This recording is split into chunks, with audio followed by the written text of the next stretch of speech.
Hi, it's Lily on the go. Happy Easter, happy Resurrection Sunday.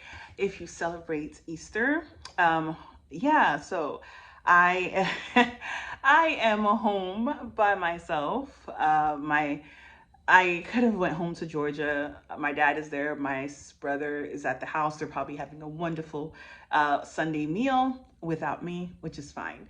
And then most of my family and cousins here, they all had like little things to do. So I kind of took it upon myself to just stay home. I went to church service yesterday because the church was going to be big. So they had a service yesterday. So I went there instead. So today I was just cleaning up. Um, I have family coming in, even though my mom was just here for my aunt's funeral. They're gone home already. And now I have a new set of guests, and it's my cousins from France. They are coming to visit. Um, I don't know if you could tell, I have this bump on my eye, which really hurts. It's not a sty because it's like on top of my eye, and it's really making, it's irritating my eye a lot. And you could tell a little difference. But back to what I was saying. Yeah, so I have guests coming, and I was, um, I was cleaning my drawers, trying to organize my space a little bit because my cousins are going to be here for a good 10 days, and I want them to be able to maneuver around the kitchen, the bathroom, so that they don't have to bother me. They don't have to bother me. They have their own plans. So it's two of them. So I want to be able to like make my space comfortable. So I was like ordering these organizers and this and that. And I said to myself, girl, what are you doing? What are you doing? And it made me think about the story of Mary and her sister Martha, right? In the Bible. Because with Easter, all different days and weeks before Easter, a lot of churches were focusing on that.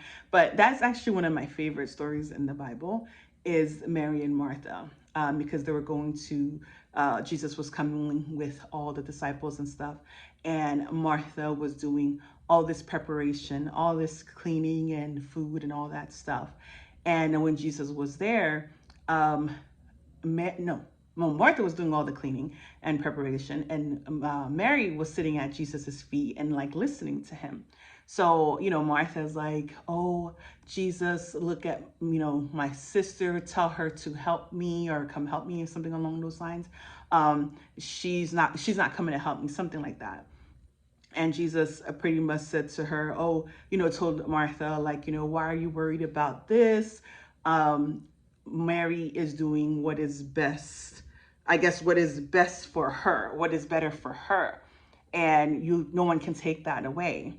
And it just made me think, I mean, it's just a thought of how, so everybody, a lot of people compare it like, okay, here's Martha, the busybody, the one who's hospitable, the one that gets things done. And then you have her sister who's just more like seeking knowledge and looking, to be social and be around Jesus. And I think Jesus' response was just like really great because it just lets you know, like, Mary's doing what's good for her, what's best for her. Um, and nobody should take that away from her. If that's what she wants to be, that's what she wants to do, no one can take that away from her. And that's like, when you think about it, like if you have a sibling or somebody's like, hey, how come you don't do this, you don't do that, maybe some things you want to do that you hold off not doing because maybe concerned of what other people may say or just think it's not for you.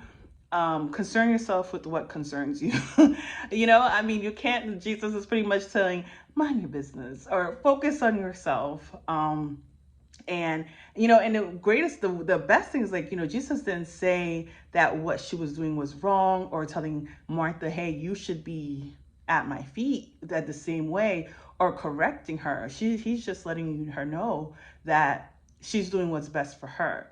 And like I was saying, I was cleaning up and I was buying these things to organize my cabinet, and doing it to make it helpful for people who come over to visit.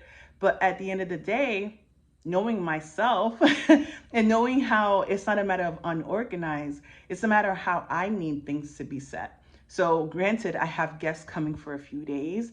My mom comes and she comes and she'll do my laundry and rearrange cabinets, and half the time I'm calling her back and I'm like, Mom, where's this? Where's that? Because it's not to where I need it to be. It's where she thinks it needs to be organized. But at the end of the day, it is it is mine.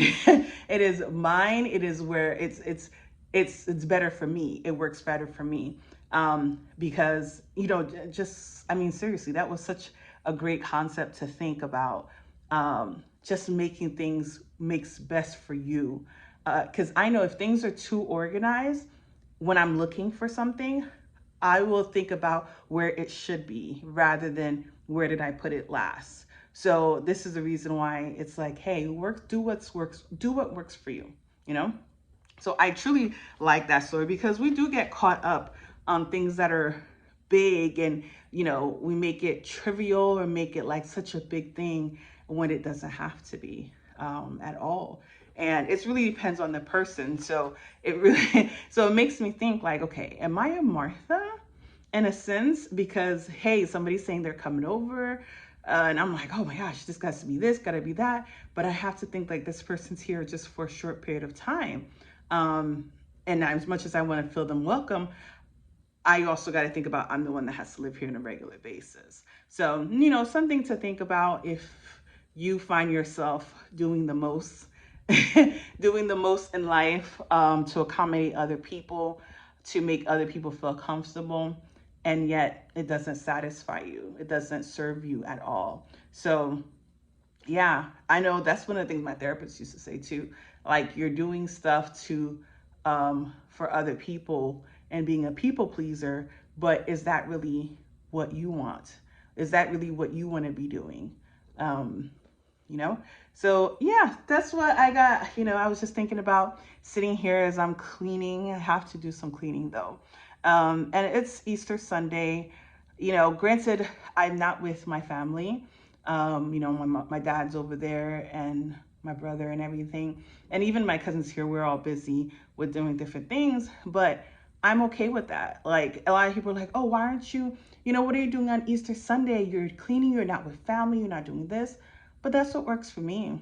Right now, this is what works for me. Being in my space and taking care of stuff that is priority or important for myself to get my week started, getting the month started. So it's, similar to what we just said. Do what works for you. Um, the church service on Sunday, they talked about what it is, what I think the passage where it was like, what do I need to do to inherit eternal life? And the pastor was going into like inheritance, like you're not supposed to do anything. An inheritance is something you get just because of the relationship you have with the individual. Like if you have like a grandparent, just the fact that you're their grandchild, or a spouse, like you just get that just off of the relationship. There's nothing that you really have to do. And he ties it in with with Jesus, how you don't have to do anything. You just inherit this, and through your inheritance, through the relationship you have with him, you become a different person. Like it's not a matter of sinning or not sinning, but it's a matter of having the relationship with him. And because of the relationship you have, you're bound to think twice or live a certain lifestyle because of the relationship. So, I always, just love hearing that perspective, because the reality is you do live a different life when you have a certain level of maturity in a relationship with God. And it's important, like the more you have it, the more relationship, or the more you kind of maintain that relationship, the better of a person you are. Granted, you'll have moments where you don't feel like it, or you just make bad decisions, or you sin, of course, but it's because you know that you have this relationship and you live according to his will because of the relationship you have. So yeah, the pastor was saying, okay, so he said, God loves you, right?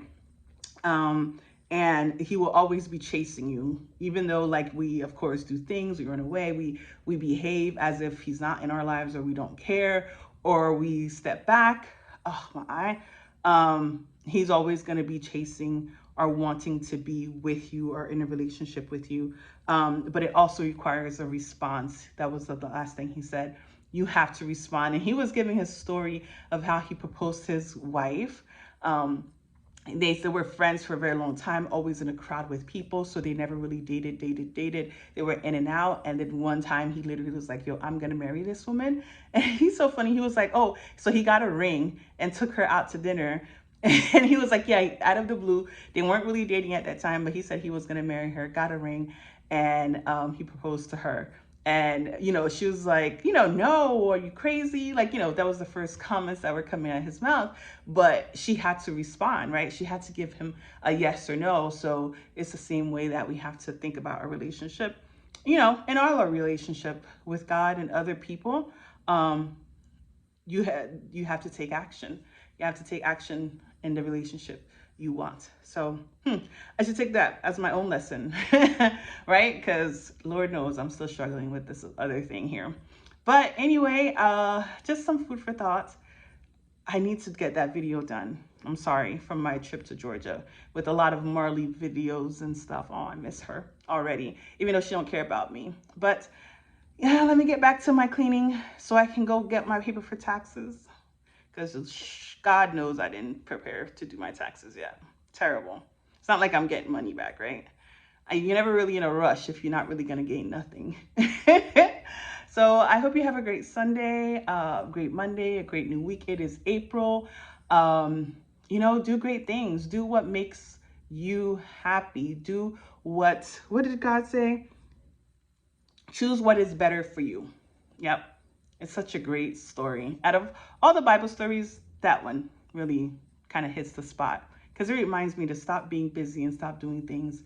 Focus on yourself and what's important to you, and not try to change other people. Granted, you might see the story a little differently, but that's what I got out of it. So just wanted to share. Have a great Sunday. Bye.